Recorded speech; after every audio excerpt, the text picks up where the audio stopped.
창세기 29장. 야곱이 줄곧 길을 걸어서 드디어 동방 사람들이 사는 땅에 이르렀다. 거기 들에 우물이 있는데 그 곁에 양떼 세 무리가 엎드려 있는 것이 보였다. 그곳은 목자들이 양떼에게 물을 먹이는 우물인데 그 우물 아귀는 큰 돌로 늘 덮여 있어서 양떼가 다 모이면 목자들이 우물 아귀에서 그 돌을 굴려내어 양떼에게 물을 먹이고 다 먹인 다음에 다시 돌을 굴려서 우물 아귀를 덮고는 하였다. 야곱이 그 목자들에게 물었다. 여보십시오. 어디에서 오시는 길입니까?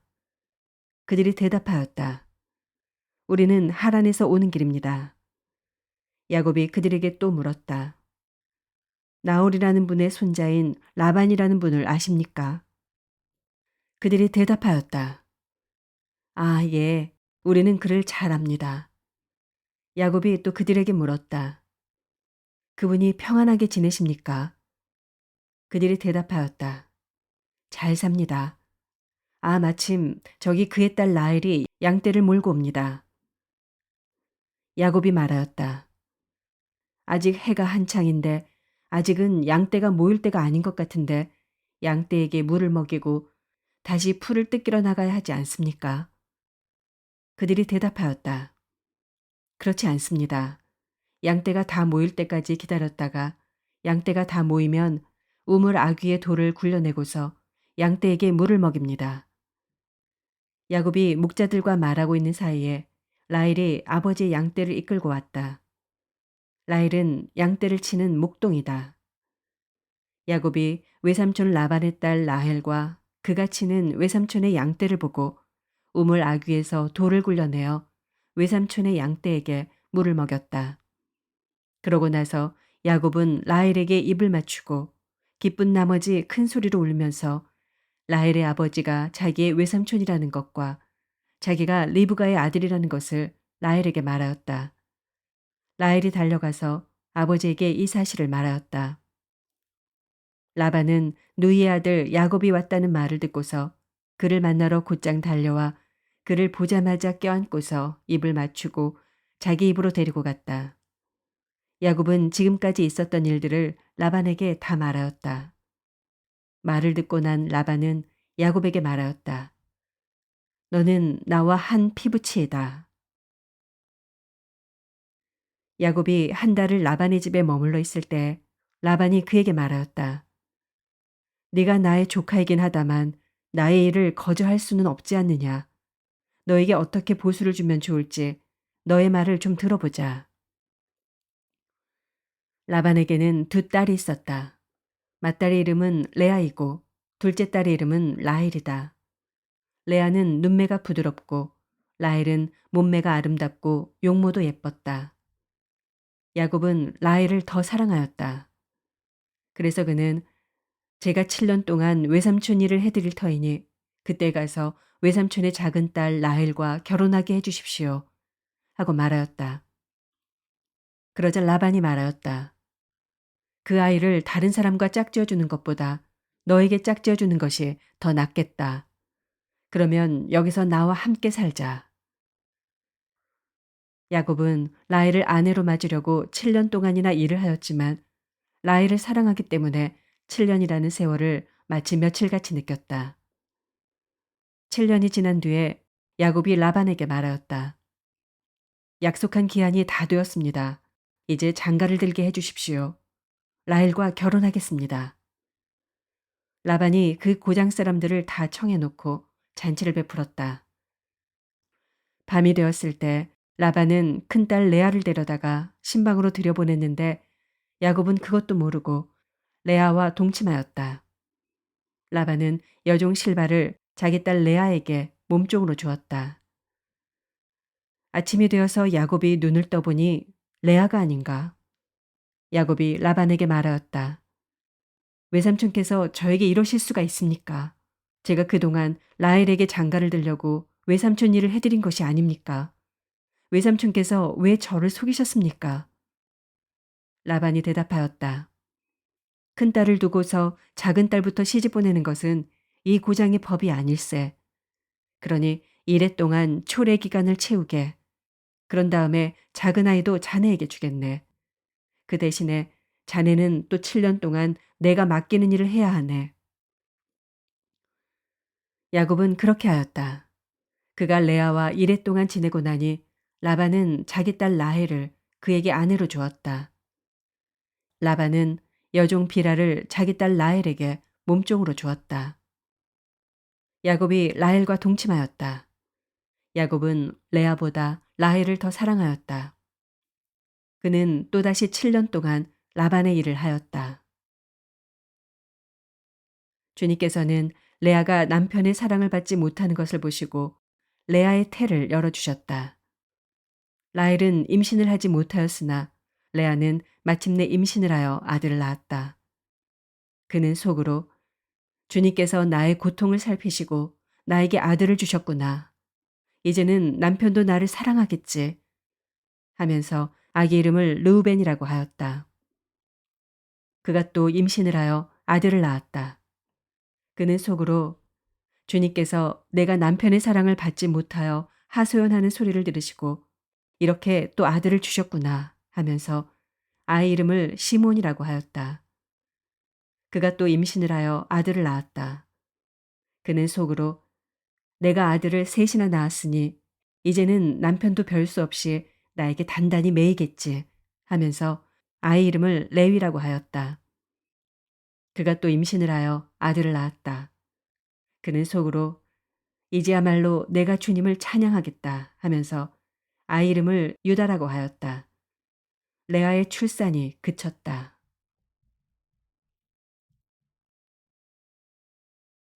마태복음 28장. 안식일이 지나고 일의 첫날 동틀 무렵에 막달라 마리아와 다른 마리아가 무덤을 보러 갔다. 그런데 갑자기 큰 지진이 일어났다. 주님의 한 천사가 하늘에서 내려와 무덤에 다가와서 그 돌을 굴려내고 그 돌 위에 앉았다.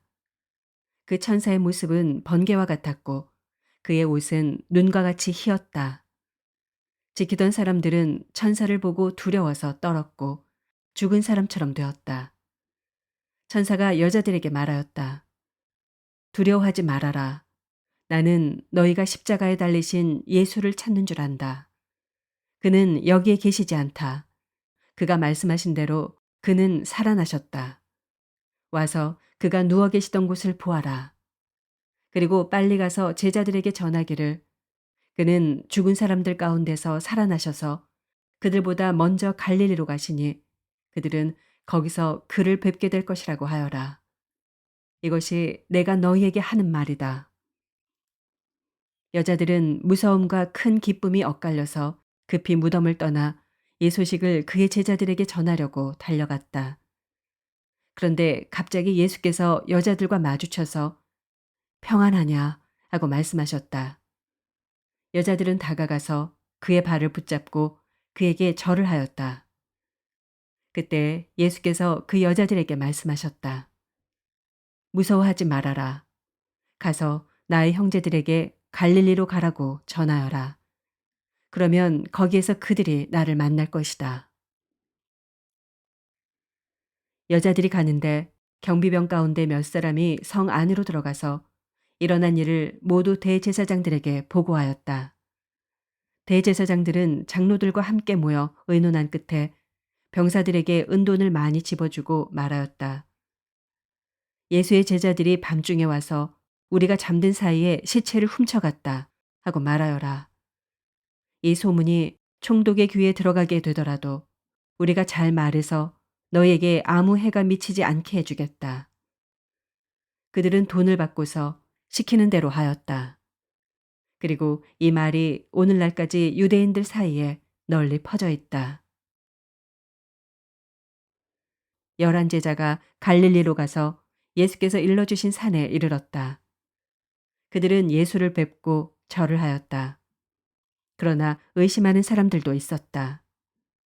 예수께서 다가와서 그들에게 말씀하셨다. 나는 하늘과 땅의 모든 권세를 받았다. 그러므로 너희는 가서 모든 민족을 제자로 삼아서 아버지와 아들과 성령의 이름으로 세례를 주고 내가 너희에게 명령한 모든 것을 그들에게 가르쳐 지키게 하여라. 보아라, 내가 세상 끝날까지 항상 너희와 함께 있을 것이다.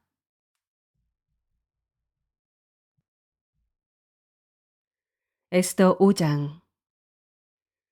금식한 지 사흘째 되는 날에 에스더는 왕후의 예복을 입고 대궐 안뜰로 들어가서 대궐을 마주 보고 섰다. 그때 왕은 어전 안의 왕좌에서 문 쪽을 바라보고 앉아 있었다. 왕이 에스더 왕후가 뜰에 서 있는 것을 사랑스러운 마음으로 바라보고 쥐고 있던 금규를 에스더에게 내밀자 에스더가 가까이 다가가서 그 규의 끝에 손을 대었다.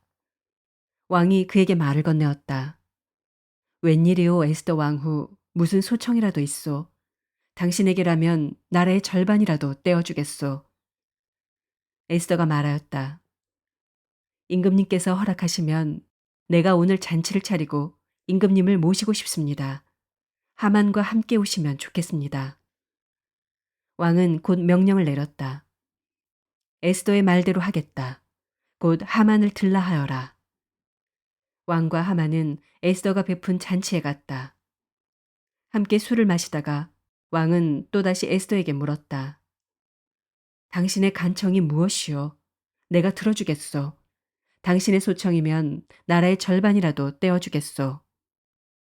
에스더가 대답하였다. 내가 드릴 간구와 소청은 별것이 아닙니다. 내가 임금님께 은혜를 입게 되어 임금님께서 기꺼이 나의 간청을 들어주시고 나의 소청을 받아주시겠다면 나는 내일도 잔치를 차리고 두 분을 모시고 싶습니다. 임금님께서는 하만과 함께 오시기 바랍니다. 그때 임금님의 분부대로 나의 소원을 임금님께 아뢰겠습니다. 그날 하만은 마음이 흐뭇하여 아주 즐거운 기분으로 대궐을 나섰다. 대궐문을 지나는데 거기에서 문을 지키고 있는 모르드게는 일어나지도 않고 인사도 하지 않았다. 그것을 보고서 하만은 그만 화가 잔뜩 치밀어 올랐지만 꾹 참고 집으로 돌아갔다. 하만은 친구들과 자기 아내 세레스를 불러놓고 자기는 재산도 많고 아들도 많으며 왕이 여러모로 자기를 영화롭게 하여 주고 자기를 다른 대신들이나 신하들보다 더 높은 벼슬자리에 앉혔다면서 그들 앞에서 자랑하였다. 하만은 덧붙여서 말하였다. 그것뿐인 줄 아는가? 에스더 왕후께서 차린 잔치에 임금님과 함께 초대받은 사람은 나 하나밖에 없다네. 왕후께서는 내일도 임금님과 함께 오라고 나를 초대하셨다네. 그러나 대궐문에서 근무하는 모르드게라는 유다 녀석만 보면 이런 모든 것이 나에게 하나도 만족스럽지 않네. 그의 아내 세레스와 친구들이 하나같이 하만에게 말하였다. 높이 50자짜리 장대를 세우고 내일 아침에 그 자를 거기에 달도록 임금님께 말씀을 드리십시오. 그런 다음에 임금님을 모시고 잔치에 가서 즐기십시오. 하만은 그것이 참 좋은 생각이라고 여기고 곧 장대를 세우도록 하였다. 사도행전 28장.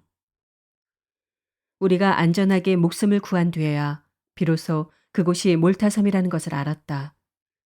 섬 사람들이 우리에게 특별한 친절을 베풀어 주었다. 비가 내린 뒤라서 날씨가 추웠으므로 그들은 불을 피워서 우리를 맞아주었다. 바울이 나뭇가지를 한아름 모아다가 불에 넣으니 뜨거운 기운 때문에 독사가 한 마리 튀어나와서 바울의 손에 달라붙었다.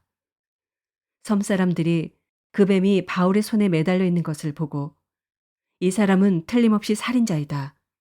바다에서는 살아나왔지만 정의의 여신이 그를 그대로 살려두지 않는다. 하고 서로 말하였다. 그런데 바울은 그 뱀을 불 속에 떨어버리고 아무런 해도 입지 않았다. 섬 사람들은 그가 살이 부어오르거나 당장 쓰러져 죽으려니 하고 생각하면서 기다렸다. 그런데 오랫동안 기다려도 그에게 아무런 이상이 생기지 않자 그들은 생각을 바꾸어서 그를 신이라고 하였다. 그 근처에 그 섬의 추장인 보블리오가 농장을 가지고 있었다. 그가 우리를 그리로 초대해서 사흘 동안 친절하게 대접해 주었다. 마침 보블리오의 아버지가 열병과 이질에 걸려서 병석에 누워 있었다. 그래서 바울은 들어가서 기도하고 그에게 손을 얹어서 낫게 해주었다.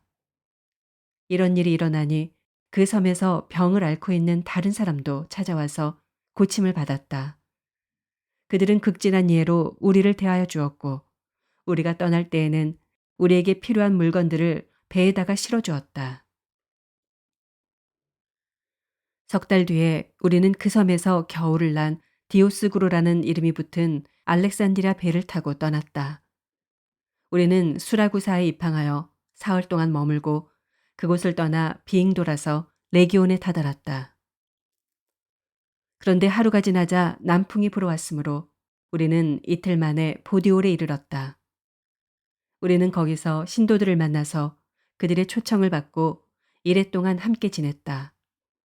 그런 다음에 드디어 우리는 로마로 갔다.